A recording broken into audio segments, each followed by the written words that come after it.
আগের ভিডিওতে তোমরা দেখিয়েছিলে তারাপীঠে আমরা মায়ের পুজো দেওয়ার পর সেখান থেকে বেরিয়ে যাই এবং সেখান থেকে বেরিয়ে আমরা চলে যাই বীরচন্দ্রপুরের ইস্কন মন্দিরে। জায়গাটা খুব সুন্দর ছিল, সেখানে আমরা অনেকক্ষণ সময় কাটিয়েছি।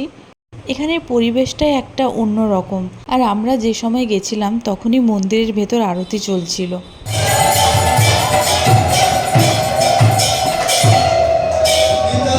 মন্দিরের ভেতরটা এত সুন্দর, এখান থেকে উঠে আসতেই মন করছিল না। আমরা দুপুরে এখানে থেকেই প্রসাদ খেয়েছিলাম, আর এখানে কুপন সিস্টেম করে প্রসাদ দেওয়া হয়।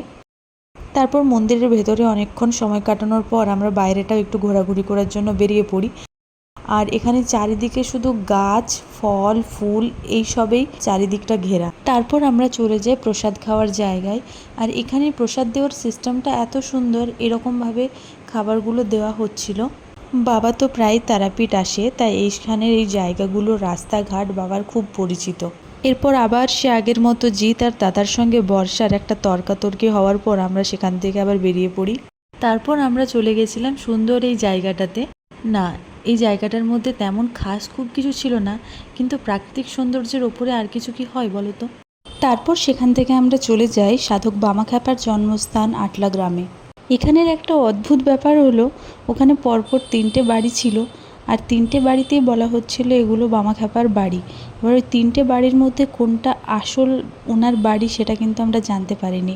আমরা এখানের যে পুরোহিত ছিলেন তাকে যখন জিজ্ঞাসা করলাম যে আগের বাড়িতেও তো সাধক বামাখ্যাপার সমস্ত বংশ পরিচয় লেখা, তো ওনার বাড়ি কোনটা, তো উনি বললেন না, আগেরটাতে মিথ্যে লেখা আছে, ওনার বাড়ি হচ্ছে এটা। এবার হতে পারে এটা ওদের বিজনেস স্ট্র্যাটেজি, সব জায়গাতে এখন এরকমই চলছে। তারপর সেখান থেকে আমরা বেরিয়ে পড়ি মামা ভাগ্নে পাহাড়ে যাওয়ার জন্য। কিন্তু রাস্তায় ওয়েদারটা প্রচণ্ড খারাপ হয়ে গেছিলো, চারিদিকে কালো মেঘ আর সাথে ঝড়ও উঠেছিল খুব। আর আমরা যখন সেখানে গিয়ে পৌঁছাই তখন প্রচণ্ড জোরে বৃষ্টি নেমে আসে, সাথে ঝড় চলছিল, বিদ্যুৎ পড়ছিল। গেটের ভেতরে ঢুকেও আমরা গাড়ি থেকে নেমে মন্দিরে ঢুকতে পারিনি, পাহাড়ে ওঠা তো তখন দূরের কথা। আমরা একদম মন্দিরের কাছ থেকে ঘুরে এসেছিলাম, দর্শনও করতে পারিনি। ওইখানে আর দেরি না করে আমরা তারপর বেরিয়ে পড়ি, কারণ আমাদের আবার যাওয়ার ছিল আমাদের গুরুদেবের বাড়ি। তারপর বাড়ি আসার সময় আমরা রাস্তায় দাঁড়াই রাতের ডিনারটা কমপ্লিট করে নেওয়ার জন্য। আর সবার অবস্থা তখন খুব খারাপ এতটা জার্নি করার পর।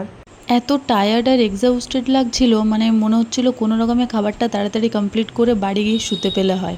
তবে যাই বলো, এরকম সাডেন প্ল্যানগুলোই কিন্তু বেশি সাকসেসফুল হয়, যেরকম আমাদেরটা হলো। চলো এখনকার মতো টাটা, দেখা হবে নেক্সট কোনো ভিডিওতে।